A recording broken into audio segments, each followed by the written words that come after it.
Good morning and welcome to Rising. Our coverage of the election results and fallout continues today. So we're going to be discussing everything having to do with 2022 midterms. Briahna, what specifically are we getting into next? Well, our Rising panel will join later to discuss a brewing fight inside the GOP as several members vie for House leadership.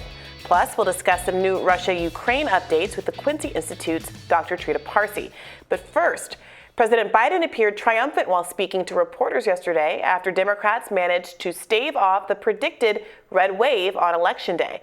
Perhaps feeling a somewhat newfound confidence, the commander-in-chief had this to say about when pushed on his job performance thus far. 75% of voters say the country is heading into the wrong direction despite the results of last night. What in the next 2 years do you intend to do differently to change people's opinion of the direction of the country, particularly as you contemplate a run for president in 2024? Nothing, because they're just finding out what we're doing. The more they know about what we're doing, the more support there is. Do you know anybody who wants us to get rid of the change we made on prescription drug prices and raise prices again?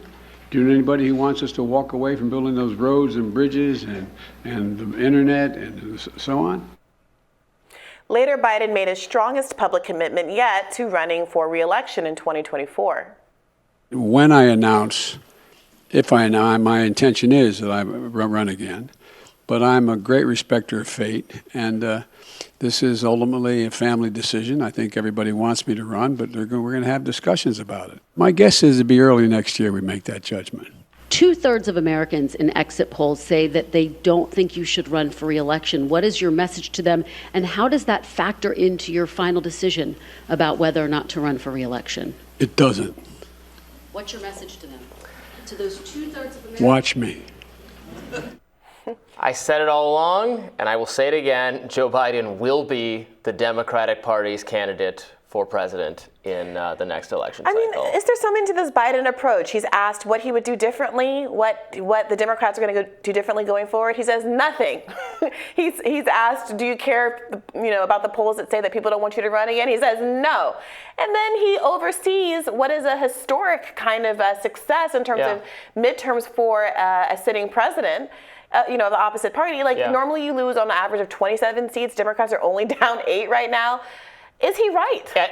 At the end of the day, it's about results. It's about delivering. It's about winning. And this is a huge win. It's a huge win for him specifically, despite all of the polling suggesting that voters were very concerned, very spooked about the state of the economy, very uncertain about Joe Biden and his age and everything else going on. At the end of the day, they still voted by and large for Democratic policies. So they did not vote for Republican figures to nearly the extent we would have expected historically or based on these conditions. I liken this sort of press conference. You're a House of the Dragons fan. This was the old king Viserys stumbles into the throne room in the 8th episode. He's been out, he's dying. He picks his crown off the ground. He sits himself down in the Iron Throne and he says, okay, we're going to resettle this succession matter. Everyone has to re-swear fealty to me. That's what it was. Yeah, but we know how that ends. Well, it ends badly. But it ends badly. Look, so I have mixed feelings about this because, my sympathies obviously lead from a policy perspective toward the Democrats. I am concerned, though, that Democrats are stealing valor, as it were, from abortion, and that so much of the success here really was about people being afraid of Roe. Young people and single women voters in particular turning out with overwhelming preference for the Democratic Party seems to have carried them across the finish line and single-handedly held that is not this red wave. That is not an unexpected result whatsoever. Of course, young people are going to vote. Young people always vote. Well, no, that's in record not true. numbers for Democrats. We have unprecedented turnout in young voters. The highest numbers since 2018. So it's not just that young people. 2 cycles ago. Yeah, but it's not just that young people are turning out for Democrats. It's that they actually did turn out in high numbers. And if that continues to be a trend, of course, that puts Republicans in a difficult spot. But in all likelihood, these things ebb and flow. And I don't think that Democrats should get too comfortable with the idea that they're safe or that this is about the power of Joe Biden as opposed to these circumstances that keep falling into his lap. Well, no party should ever get too comfortable. And Republicans are not giving young people any reason to vote for them, and that's definitely an issue. I was seeing Laura Ingraham brought that up on her show last night, I think, or I saw a clip of it this morning, and she was saying, look, we do not have a coalition that is large enough right now. We need to win voters outside our coalition, and she didn't say anything substantive about what that means policy-wise, right. but I think the implication very much is some of this hard social conservative stuff, like abortion, probably some other things. Some of the transit, I'm sorry, kids do not care about your drag races. The single women and the young people who carried the Democrats over the finish line on Tuesday love a drag brunch like nothing else in the world. And so they have to find a different line of attack. We were talking a little bit earlier in the makeup room about the things that everybody universally hates, Comcast, antitrust. There are a lot of true villains out there in the world that if Republicans really wanted to focus on, they could. But I do think that there's a diminishing returns on some of this culture war stuff. Yeah. Well, President Biden, of course, didn't miss the opportunity to deliver a series of rhetorical jabs at his political arch nemesis, Donald Trump. Let's watch that. How do you reassure them if that is the reason for their questioning, that the former president will not return, or that his political movement, which is still very strong, will not once again take power in the United States?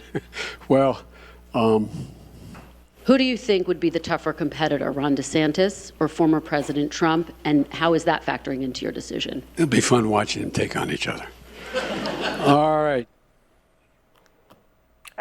Online betting markets now give Florida Governor Ron DeSantis the advantage to take the White House in 2024, even over Trump. Meanwhile, the former president spent his Wednesday fervently fighting allegations that Tuesday midterm represented a blow to the MAGA movement. He told Fox News Digital, quote, "There is a fake news narrative that I was furious. It is just the opposite. The people I endorsed did very well. I was batting 98.6% in the primaries and 216 to 19 in the general election. That is amazing. We had tremendous success. Why would anything change?"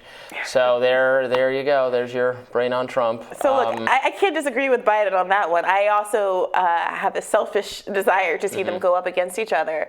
But on the other hand of things, that tee-up concerns me for the same reason that the Democrats' successes on Tuesday concerns me a little bit, which is that it will be a conversation about the theatrics of it all. It'll be a non-substantive conversation, and we won't have any push to talk about the substantive issues that are still unresolved. Same with the Joe Biden scenario.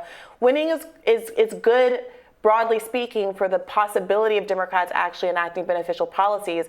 But the reality is they have declined to do so, not just because of obstruction in Congress, but because of choices Joe Biden has made. And I think the student debt cancellation is a glowing example of that. So many young people, I think, really did turn out because of the lure of getting their debt canceled. But the way Joe Biden has gone about this made it maximally possible for people to obstruct relief actually from being I think we're going to pulled talk more in another segment specifically about that. The only other thing I wanted to bring up here is Republicans have really they've obviously ruined this chance, but the next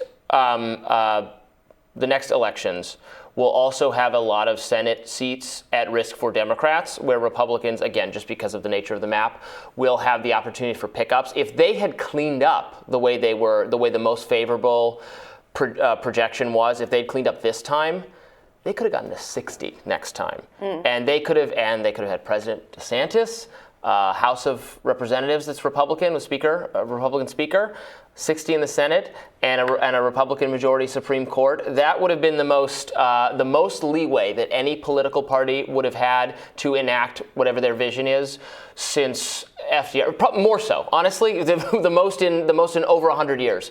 And that chance will not materialize because of what happened on Tuesday. And I think the specter of that is exactly why abortion was such a strong argument this time around, because you've got members of your own party flirting with the idea of a national abortion ban, and that kind of power and that kind of legislative push is not what the overwhelming majority of Americans want. Well, we've got more election coverage coming up next. Stay tuned for that.